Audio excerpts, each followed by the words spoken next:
How to install Chatgpt on mobile. Hey everyone, welcome back to our channel.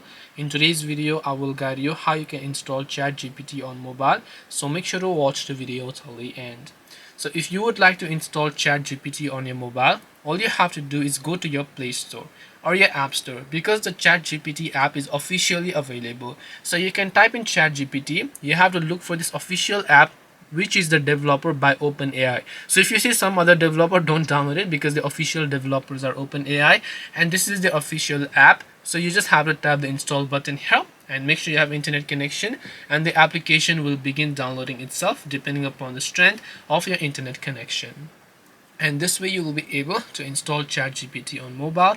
Hope this video was helpful. If you have got any more questions, queries, doubts, feel free to also leave them down in the comment section. Thank you very much for watching till the end of this tutorial, and see you soon in the next video.